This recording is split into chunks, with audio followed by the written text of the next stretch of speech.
Kita langsung saja Pak, panggilkan yang berikutnya nih Pak. Ini dari kalangan muda Pak. Dari pemuda ini. Langsung saja kita sambut, ini dia.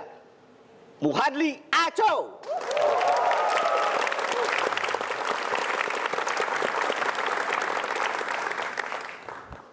Ya, selamat sore semuanya.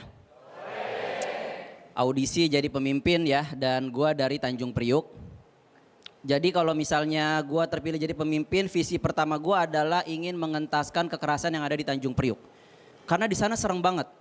Tanjung Priuk itu kalau misalnya lu keluar malam-malam, itu bisa jadi ada yang nempelin pisau di sini. Beneran.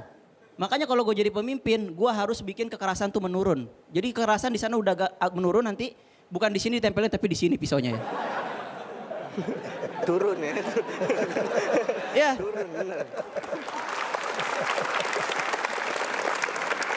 Tapi meskipun gue dari Tanjung Priuk, gue nggak akan meniru langkahnya Pak Jokowi kemarin ya. Karena dia mau mengumumkan kabinet di Tanjung Priuk. Gue nggak akan pilih Tanjung Priuk. Itu salah lokasi beneran.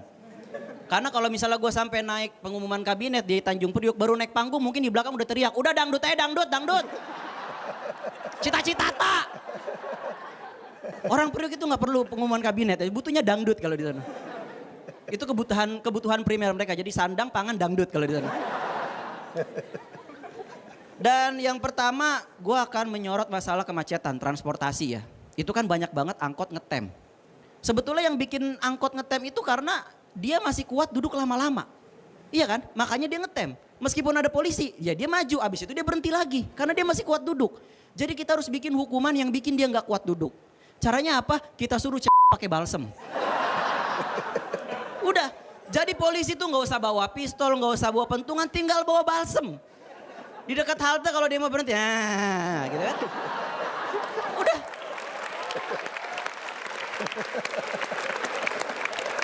Dan nanti penumpangnya juga akan kapok. Misalnya dia pengen turun sembarangan. Bang, kiri itu ada balsam di depan gitu. Ini aja belum sembuh gitu kan. Akhirnya dia nggak berhenti gitu. Itu yang pertama. Yang kedua pasar tradisional. Kita tuh lagi bertarung dengan minimarket. Kita kalah pamor pasar tradisional. Kenapa coba orang sekarang malas ke pasar tradisional? Karena malas digodain preman. Ya kan? Lu pakai celana gemes dikit disuit-suitin. Kemarin gue liat tuh di pasar tuh, orang ada yang pakai celana pendek, celana gemes, disuit-suit, sweet, pas dilihat, wah emak gue ternyata tuh. Emak ngapain pakai celana gemes? Itu rok gue lu pakai sini balikin. Oh ternyata dipakai anaknya gitu ya. Jadi kita harus bikin nyaman gitu. Tapi yang paling penting menurut gue kalau gue jadi pemimpin tuh akan menyelesaikan masalah pendidikan. Gue tuh prihatin ya.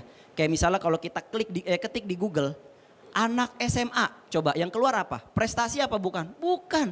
Yang keluar tuh video porno. Iya kan? Gue tuh sedih ngelihatnya, yang bikin gue sedih satu pun gue gak punya videonya. Itu yang bikin gue sedih ya. Jadi sekarang tuh harus ada pengawasan gitu. Karena ini disebabkan banyak anak SD sekarang udah mulai berani pacaran. Jadi harus dipasangin tuh CCTV apa segala macem gitu kan. Supaya mengontrol orang anak-anak SD yang udah mulai bertingkah laku yang gak semestinya. Kayak kemarin di sosial media ada kasus anak SD itu ngupload foto ciuman cowok sama cewek. Bukan cowok sama kaleng kerupuk ya, cowok sama cewek. Itu juga bikin gua marah. Yang bikin gua marah, gila kalah gua sama anak SD gitu. Marah banget gua ngeliatnya tuh. Itu penggunaan CCTV yang bener tuh di situ, di lorong-lorong sekolah yang gelap-gelap. Bukan dipakai buat mantau ujian, itu salah. Itu bikin anak jadi tertekan saat ujian ya. Ngapain coba ujian UN diawasin pakai CCTV, kan kasihan gitu kan. Anak-anak tuh jadi ngerasa diawasin apa segala macem. Padahal sebetulnya supaya bikin anak-anak gak nyontek itu solusinya gampang. Gak usah pakai CCTV, kemahalan. Ganti aja pilihan gandanya pakai huruf Arab gitu ya. Jadi kan kalau ditanya, cok nomor 3, Ain. Pasti kedengeran gitu kan. Pasti kedengeran. Pasti kedengeran gitu, jadi gak perlu pakai CCTV gitu. Dan yang kedua, selain masalah pendidikan, itu masalah televisi, hiburan ya.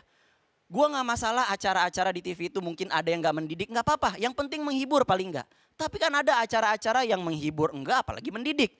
Contohnya acara-acara mistis, bener gak? Acara mistis tuh ngehibur juga enggak, nakut-nakutin. Mendidik apalagi gitu kan. Tapi disiarin gitu dan itu lama gitu durasinya. Ada tuh acara yang kayak nguji-nguji nyali gitu kan. Duduk di bawah pohon terus manggil setan buat ngobrol, ngapain gitu kan. Bukan apa-apa, setan juga butuh istirahat. Ya kan? Udah jam 2 pagi gitu kan. Udah mau tidur ada jumbo kemenyan, ya syuting lagi gitu kan. Syuting lagi gitu. Coba lu bayangin, kuntilanak jam 2 pagi udah mau tidur, udah cuci muka, udah pakai krim malam, udah pipis. Gitu kan. Tiba-tiba harus syuting lagi kan kasihan dia gitu. Udah gitu upahnya nggak seberapa, cuma dibayar pakai kembang, sesajen. Kasih kayak apa buat beli daster gitu kan. Kasihan kuntilanak itu. Kuntilanak itu ya, yang bikin dia kelihatan serem karena dia pakai daster warnanya putih. Coba kalau daster kembang-kembang. Lu ketemu di jalan, lu nggak bakal takut malah, Cekoko, mau kemana Cekokom? Gitu. Itu punggung kenapa bulat-bulat gitu belatungan gitu ya. Oi koreng ya, makanya jangan digaruk, paling gitu kan. Jadi kita nggak takut gitu. Ini masalah nyari solusi dan menurut gua buat apa sih acara uji nyali? Nyali itu bukan dilihat dari apakah lu berani ngelihat setan atau ngelihat siluman. Yang namanya nyali adalah kalau lu jadi pejabat dan lu berani ngungkap dana siluman, itu baru nyali. Oke, terima kasih gua Aco. Oke, Muhadli Aco. Luar biasa Pak, dari kalangan muda Pak, konsennya ke pendidikan, ke acara-acara Kayaknya TV, Pak. langsung ini calon kepala Satpol PP. Woi. Nggak ada yang Bentar, takut, Pak. Satpol PP Pak. Ya, Nggak ada baru yang takut. meningkat jadi kepala dinas pendidikan. Oke, tapi Lalu menjadi apa? Komisioner KPI. Eh, masih nah. pro. Kerjaan saya banyak banget Pak. Nama juga karena masih muda, Oh, iya, oke, jadi Pak. karirnya masih bertahap.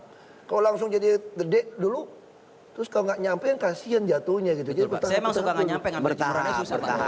Makanya tadi aku nasihatin gitu, kalau mau cari cewek, tadi kan bilang iri sama anak gadis cuman anak kecil kasihan kan. Iya, Pak. Jadi kalau mau cari cewek itu cari yang paling kaya, yang bapak emaknya udah tua, udah sebentar lagi lewat. Nggak paling cantik, paling pinter. Oke, Pak. Kenapa? Supaya kalau dia nolak kamu, kamunya cari yang lebih rendah, nggak stres tuh. Lu kalau langsung cari yang jelek, miskin, nolak lu lagi, lu bingung. Oh, iya benar. Ini Oke nasihat Pak, terima buat lu kasih aja. sarannya Pak. Yang lain nggak berlaku tuh. Buat yang ini Pak. Ya. Aco, Muhadli Aco. Kita masih punya, ada yang lainnya Pak. Ini baru dari kalangan muda. Kita juga ada dari kalangan Yang ini, Parubaya. Parubaya. Tadi kan tua tuh yang pertama Pak. Parubaya. Ini kan kalangan muda. Yang ini Parubaya Pak. Jadi jangan kemana-mana. Tetap di Stand Up Comedy. Jadi buat lu yang di rumah, tenang, gak usah takut, gak mungkin ada suster ngesot. Kasian loh, karena dia dari rumah sakit ke rumah lu jauh. Kasian dia gak pakai skateboard.